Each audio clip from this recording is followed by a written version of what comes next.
Welcome back, readers. And today I have your reading lesson. Remember from yesterday, we were talking about informative texts and how good readers retell them. We also talked about how it's different from a fiction book because, unlike a fiction book, informative texts don't necessarily have characters and a setting, but they have information about a topic and then facts about that topic. So, we're going to work on the same slides that we did yesterday with main idea and some key details. But one new piece I want to introduce to you is 3 interesting words. Now, this is going to become important because this week, starting today and tomorrow, we're going to be working on our My Nonfiction book page. And just like last week, where we folded it in half, we started it, we're going to just work on the top. So today, we're going to be picking a book and working just on the top with this blue sticky and this box that has some things in it. So let's take a look and listen. The book I have for us today is about Jane Goodall, and it's written by Karen Muckler. Let's take a look. Jane Goodall. Remember from last time, all nonfiction books generally have a table of contents. Nonfiction books are unique because you could be researching Jane Goodall and wanting to know about the work that she did in the forest and look at page 7 and I could find that information out. But if I did that in a fiction book, would my fiction book make sense? No. Let's start reading. The Watcher. Jane Goodall was born in England in 1934. As a child, she liked to learn about animals. She liked to watch how they behaved. Jane loved to read colorful stories about jungle animals. She dreamed of living in Africa. Jane was sure that one day she wanted to live with animals and write stories about them. And this is a photograph of her when she was a child, and underneath is a caption. It says, Jane Goodall grew up in a seaside town in England. At the time, most young girls were expected to live quiet lives at home. Off to Africa. When Jane finished school, she went to work in an office. She saved the money she earned. When she had saved enough, Jane took a trip to Kenya in Africa. In Kenya, she met Dr. Louis Leakey. Leakey was a scientist who wanted to learn how apes might be like humans. Here's her picture again, when she's a little bit older, of her and a dog. Young Jane with her dog Rusty. Jane loved to play with her pets, climb trees, and read. She wanted a life of travel and adventure. Dr. Leakey hired Jane to work with him. One day, he talked about doing a new kind of study. The study would be about chimpanzees in Tanzania. Dr. Leakey was looking for a person to help him. That person would watch how the chimps lived and write reports. He asked if Jane would like to do the study with him. Part of Jane's work was to watch and report on what the chimps did during their normal day. Into the forest. Jane moved to the Gombe, a forest in Tanzania. So sometimes when there is a word that might have a different pronunciation, books will do this. They will actually help you sound it out, just like I used here. She watched the chimps every day.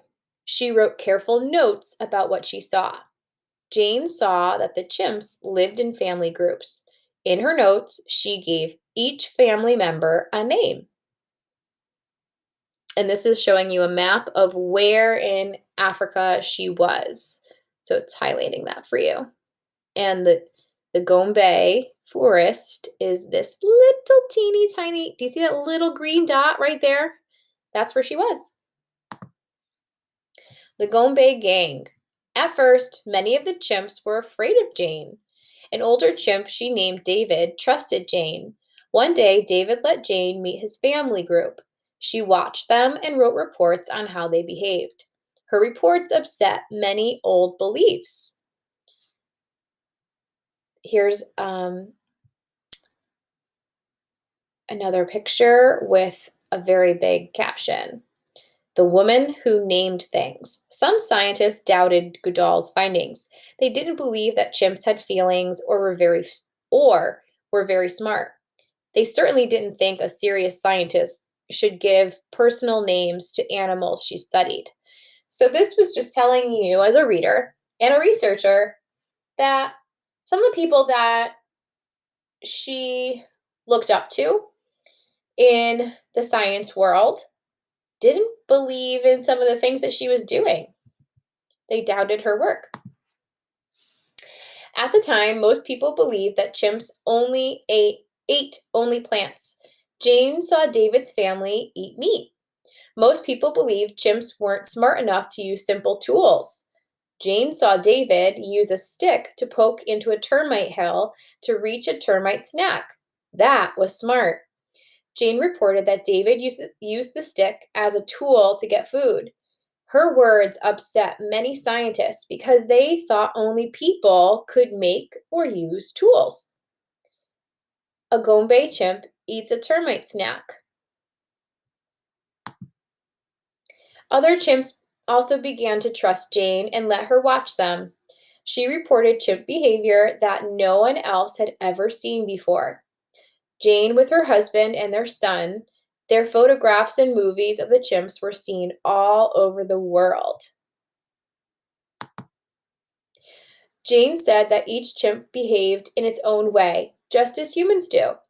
She saw chimps being happy, sad, angry, and loving, just as humans are. Jane's report surprised many people. Her work made many scientists think that their old ideas about the species might be wrong. Trouble in the forest. After living in the Gombe for many years, Jane began to worry. She saw that many of the forests were being cut down. The chimps were losing their homes. Some people were even hunting the chimps for food. Hunters were also stealing baby chimps to sell them. Some older chimps were sold into labs for experiments. A mother chimpanzee protects her baby in the Gombe forest, Tanzania. Jane was afraid that the Gombe chimps might all die. She knew she had to tell people what was happening in the Gombe forest. Jane began to travel and talk with large groups of people. She asked them to help her save the chimps and the forest. People trusted Jane and listened to her. They agreed to support her work in Gombe. And the caption says Jane spoke to groups of people who could change public opinion. Her work and Gombe gained worldwide attention. Jane Goodall today. More than 50 years have passed since Jane Goodall first went to Tanzania. Today, she still meets with people all over the world. She still talks about her work there. When she can, she returns to her Gombe home. She walks into the forest and sits down quietly. She smiles as she watches the chimps. Jane Goodall's patient, caring work has uncovered important new information that she has shared with the world. And these are just some facts about Jane Goodall programs. It says in 1977, Jane Goodall set up the Jane Goodall Institute. In 1991, Goodall began the Roots and Shoots program.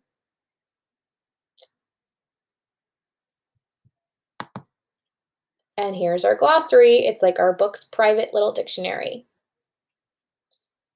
Now, let's take a look at our main idea and key details. So, thinking about the book we just read, what would you say the book was all about? Was it all about going to the zoo? No, it wasn't about the zoo. Who was it all about? If you said Jane Goodall, you're right.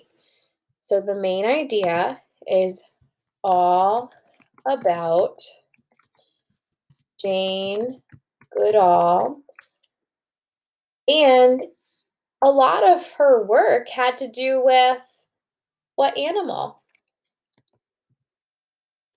And chimps.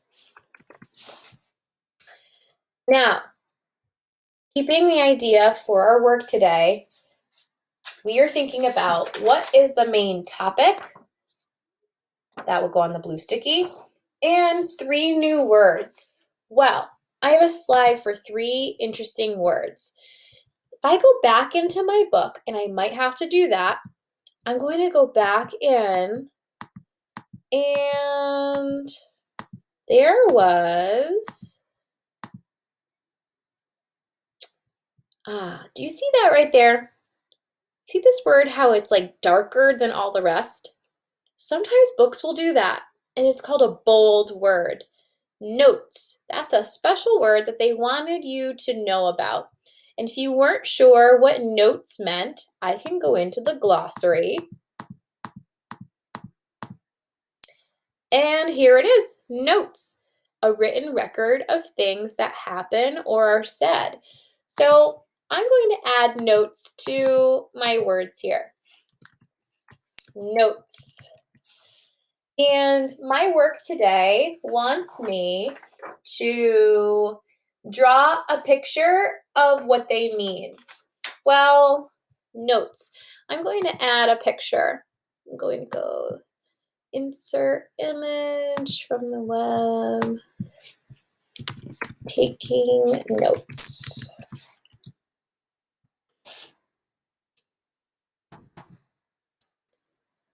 This is what that means. They're taking notes. They're looking at something and they're taking notes on it.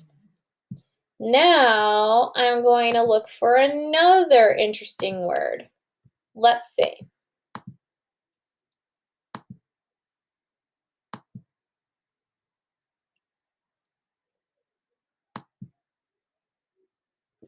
Oh, here's another one.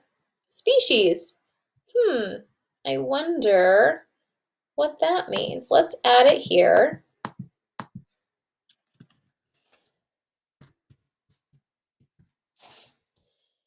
And then I will go back to our glossary. Species, a group of living things that are physically similar and can reproduce. So a species. So basically any living thing. So I'm going to put a picture of, let's see.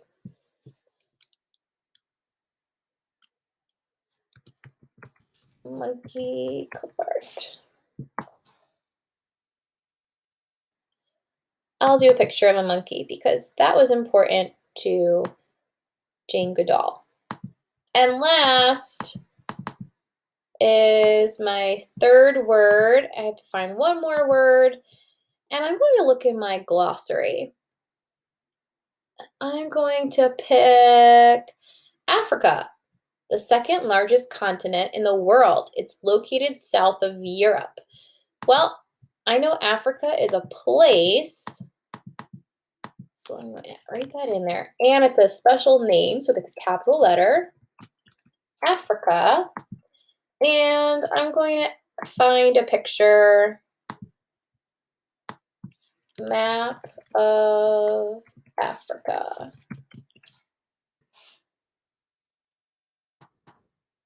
Here we go. And I'll just make that a little bit smaller so it could sit right here. All right, so now my work for today is done. Of course, I'm going to be using this on my sheet. I just did this in my slides quick so that you could see. We're talking about what the main idea is and what 3 interesting words are from your text. So as you do your work today, find a nonfiction book. If you would like, you can use my Jane Goodall book and you can do something similar. And you're filling in just the top of our sheet today. Off you go, readers.